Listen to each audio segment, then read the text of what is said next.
Bom dia, alunos. A aula de hoje será uma aula de revisão com base na resolução da questão da atividade sobre eletrólise aquosa. Eletrólise aquosa é aquela eletrólise que ocorre na presença de água.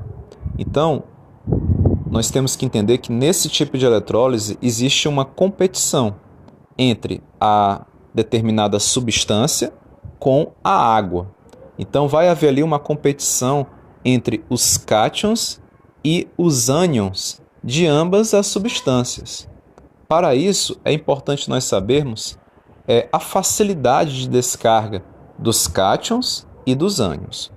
Devido a isso, eu trouxe aqui uma imagem, tá, mostrando exatamente a ordem de descarga, a ordem crescente na facilidade de descarga de cátions e ânions. Então, em cima, nessa parte de cima, nós temos os cátions. Cátions dos metais alcalinos terrosos, alumínio 3+, e vemos que esses cátions, eles são aqueles que têm a menor facilidade de descarga, tá?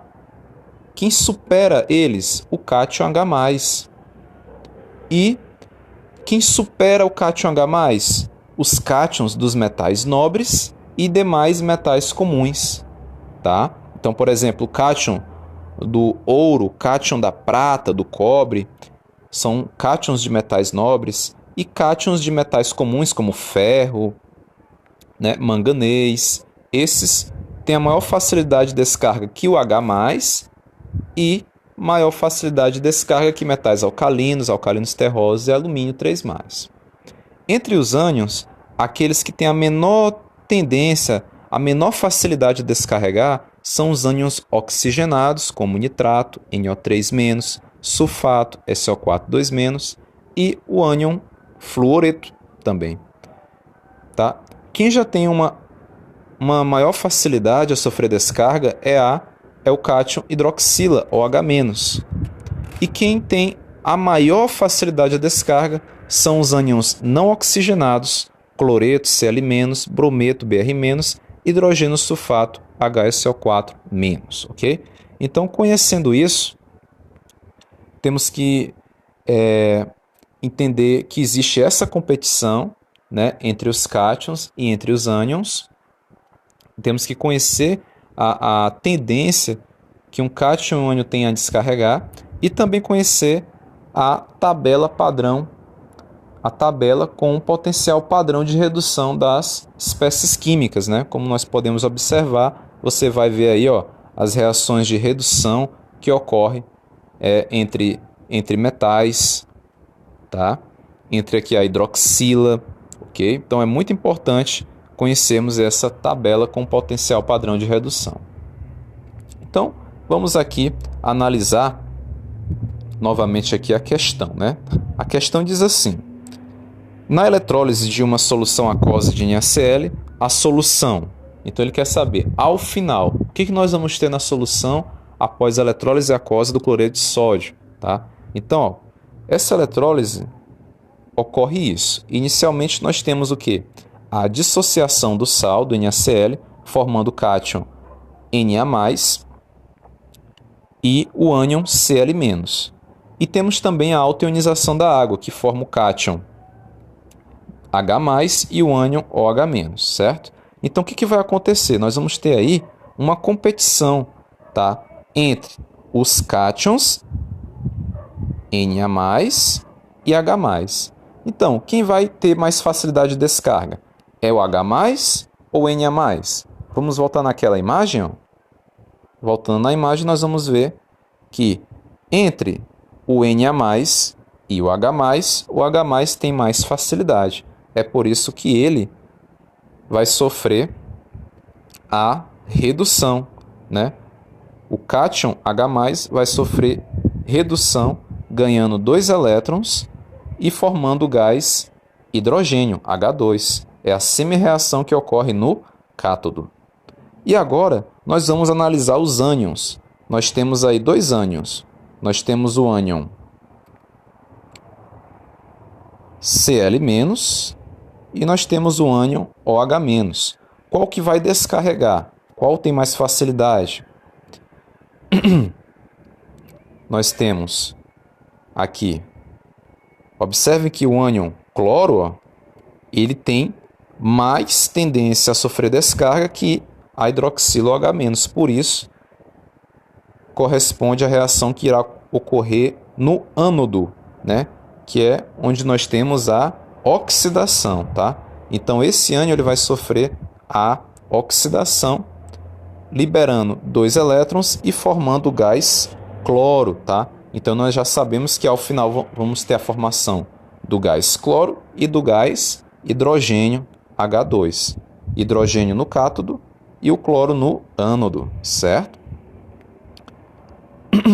Agora, observem que existem, né, espécies químicas que se repetem tanto nos reagentes quanto nos produtos. Então, nós podemos cancelar essas espécies químicas que ocorrem tanto no primeiro membro da reação, que é nos reagentes, quanto no segundo membro, no segundo lado da reação, nos produtos.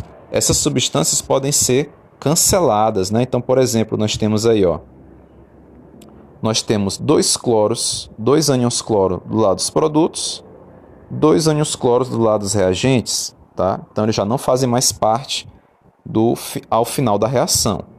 Outro exemplo, nós temos 2H+, do lado dos produtos, 2H+, do lado dos reagentes. Também os elétrons, né? Nós temos 2 elétrons que foram ganhos do lado dos reagentes, 2 elétrons que foram perdidos do lado dos produtos, tá? E agora nós observamos o que sobrou, é o que resta na reação final. Nós temos o quê?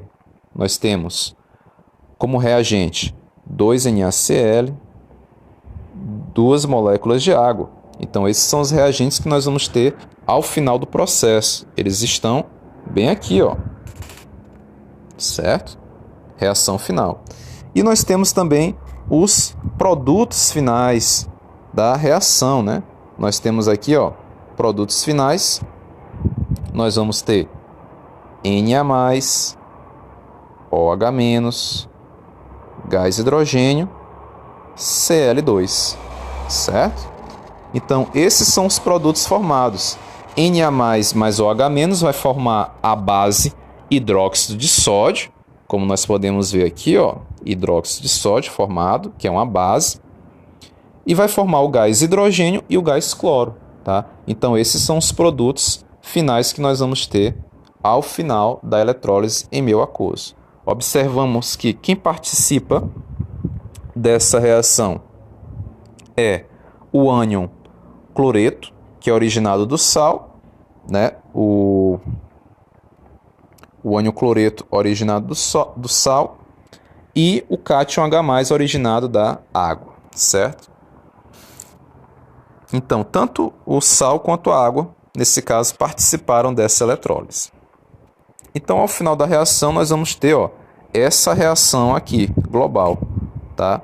Você tem o sal NaCl reagindo com água e, ao sofrer a eletrólise, nós temos a formação do NaOH, que é uma base, e os gases hidrogênio e cloro, ok? Então, essa aí é a resolução da questão. E a alternativa correta, vamos analisar agora, nós temos que letra B, torna-se básica em virtude da formação de NOH. Essa é a alternativa correta. Como vimos, houve a formação dessa base. Letra A, torna-se ácida em virtude da formação do HCl? Não houve a formação de ácido, tá? Letra C, permanece neutra? Não. Se há formação de base, o meio já não é mais neutro, né? Certo? Então, a base é um meio básico, ok? Então, observamos que apenas a alternativa correta é a letra B. Então, alunos, essa foi a resolução da atividade 9 sobre eletrólise aquosa. Bons estudos e uma ótima semana.